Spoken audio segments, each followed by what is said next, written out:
MBBS doctor ছিল, জুতা পেটা খেয়ে পালিয়ে গেল কেন? ওই ডাক্তার হও এটা আমি চাই না। অমানুষের মতো ইঞ্জিনিয়ার হয়ে আচরণ করবা চাই না। আমি চাই আদর্শবান ডাক্তার হবে, সম্মান সবার উপরে হবে। ডাক্তার জাকির নায়েকরে কে চিনে না, কে জানে না, টাকার গরমে না, ক্ষমতার গরমে না, সুন্দর চরিত্র, নৈতিক আদর্শ। জাতি অপেক্ষায় আছে তোমার থেকে কিছু চায়।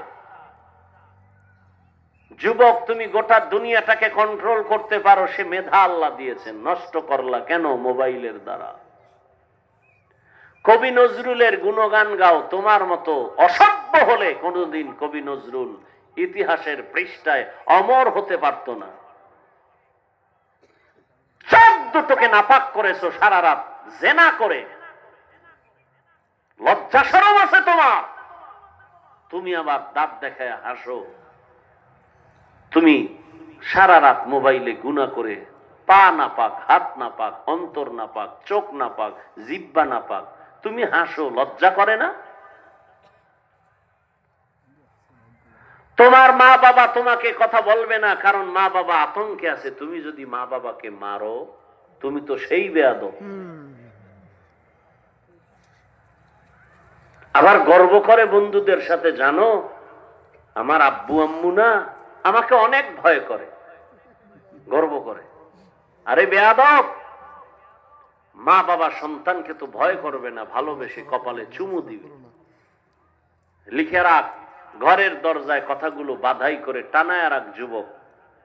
মা বাবা ওই সন্তানকেই ভয় পায় যে সন্তান সমাজের সব থেকে নিকৃষ্ট চরিত্রহীন আর বেয়াদব। একটা ছাত্রকে শিক্ষক তখনই ভয় পায় যখন সেই ছাত্রটা হয় প্রতিষ্ঠানের সব থেকে নিকৃষ্ট চরিত্রহীন আর বেয়াদব। ভদ্র নম্র চরিত্রবান সন্তান ছাত্রকে কোনদিন মা বাবা শিক্ষক ভয় করবে না, বরং আলিঙ্গন করবে, কপালে চুমু খাবে। কি আদর্শ পেলা? তুমি মরে গেলে তোমার মা বলবে আলহামদুলিল্লাহ, ইন্না লিল্লাহ বলবে না। কারণ এই বেয়াদবের কারণে অনেক জায়গায় মুখ দেখাতে পারি না। এই কপাল লইয়া দুনিয়াতে আসছো। ও অভিশপ্ত সন্তান, নতুন করে ঘুরে দাঁড়াও, তওবা করো। ডাক্তার হও, ধন্যবাদ, তবে বেয়াদব হয়েও না। ইঞ্জিনিয়ার হও, বেয়াদব হয়েও না। ওসি ডিসি এসপি হও, এমপি হও, বেয়াদব হয়েও না। তোমার আচরণে কোনোদিন যেন মা বাপ, মুরব্বীরা, আলেমরা কষ্ট না পায়। আমি চ্যালেঞ্জ দিয়ে গেলাম, ডাক্তার হও, সর্বোচ্চ সম্মানে থাকবা, তবে শর্ত চরিত্র ঠিক রাখতে হবে। চরিত্র জীবনের অমূল্য সম্পদ। চরিত্র নষ্ট হলেই যেই র্যাব, আর্মি, পুলিশ স্যালিউট দেয়, ওরাই হ্যান্ডকাপ লাগায়। চরিত্র নষ্ট এ কারণে। একবার দিছে স্যালিউট, এখন হ্যান্ডকাপ লাগায় বলে জেলখানায় যাও, রেস্ট নাও।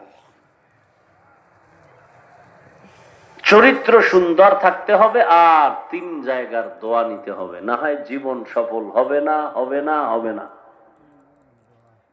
3 জায়গার দোয়া যদি থাকে, তুমি 0 থেকে হিরো, আমি চ্যালেঞ্জ দিয়ে বলে গেলাম।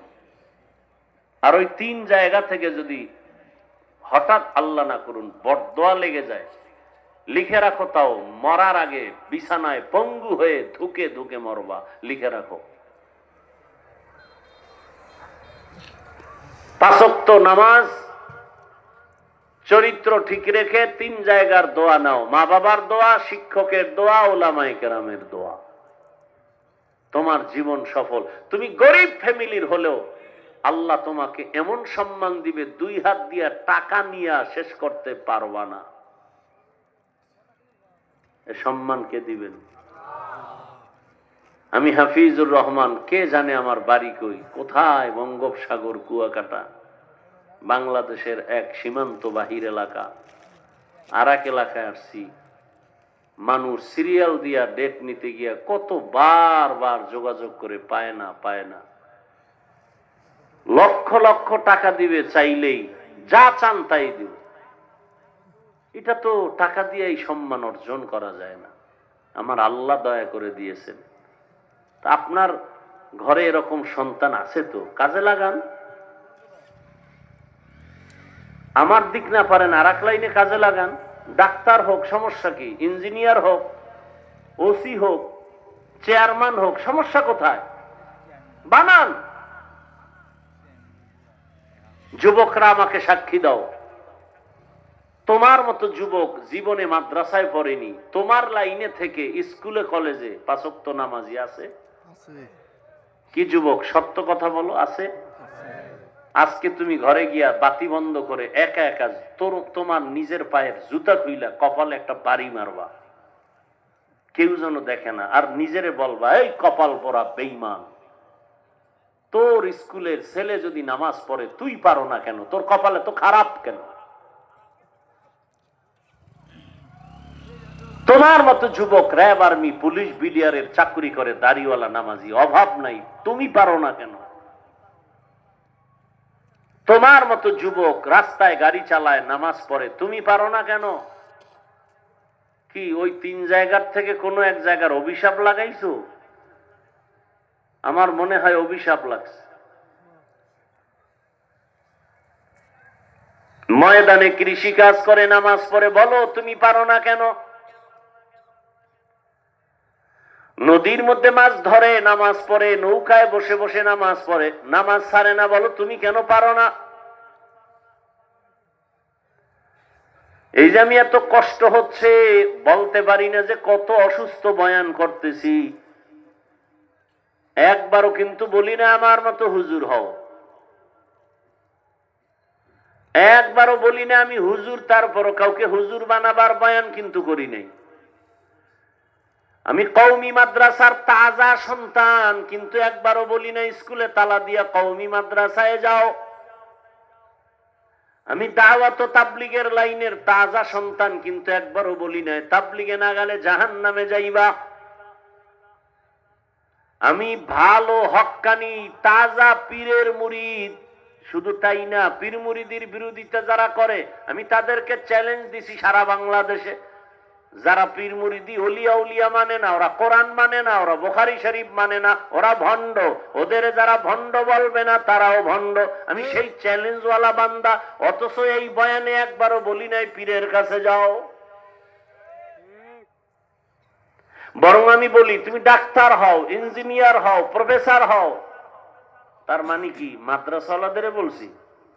হ্যাঁ, যারা জেনারেল লাইনে আছো চাকরি করো, করো। মাদ্রাসা লাইনে তো আমাদের আলেম ওলামা, মুফতি, মুহাদ্দিসের অভাব নাই, আর এই লাইনে বয়ান করনেওয়ালারও অভাব নাই। আমি ভিন্ন আঙ্গিকে বুঝায় গেলাম, যুবক তোমার মতো যুবক ডাক্তার, তোমার মতো জেনারেল লাইনের ডাক্তার নামাজ পড়ে, দাড়ি রাখে, কোরআন তেলাওয়াত করে, রুগী দেখে, আবার মা বাবার জন্য দোয়া করে। যদি সুযোগ থাকে ঢাকা যাও, গিয়া ঢাকা কলেজের বারান্দায় দাঁড়ায় দেখো কত ছেলেরা ঢাকা কলেজে মাথায় পাগড়ি, বড় দাড়ি, বড় জামা পরে আছে, মনে হয় মসজিদের কোনো খতিব, অথচ আরবি ভালো করে পারে না। আমি তো বানায় বলি না বাবা, নাকি বানায় বলতেছি? তোমার চোখের সামনে সব উদাহরণ দিচ্ছি, এরপরও তোমার কপাল না খুললে, তাহলে এটা কেমন কপাল জানো? ওই কপাল রসুলের বয়ানেও খুলে না। তোমার কপাল যদি এতই খারাপ হয় তো বুঝে নাও তোমার কপাল এত খারাপ যে রসুল বয়ান করলেও খুলবে না। রসুলের বয়ানে যার কপাল খুলে না, এ কত বড় বেঈমান। আবু জাহাল এত নবীরে দেখলো, বয়ান শুনলো, কালেমা পড়লো না, অথচ যেই রসুলকে এক নজর দেখলেই জাহান্নামের আগুন হারাম, দীর্ঘদিনের পেটের ক্ষুধা নিবারণ হয়, যে রসুলের শরীর মোবারকের ঘাম থেকে মেশকের ঘেরান, মশা মাছি পড়ে না, সেই রসুলের বয়ান শুনে আবু জাহাল কালেমা পড়ে না। আর 27 বছরের একটা যুবক তরবারি নিয়ে যায় আমার নবীকে জবাই করবে, কাছে গিয়া চেহারা মোবারক দেখা তরবারি ফালাইয়া মাপ চায়ার বলে, রসুল মাফ করে দেন, কালে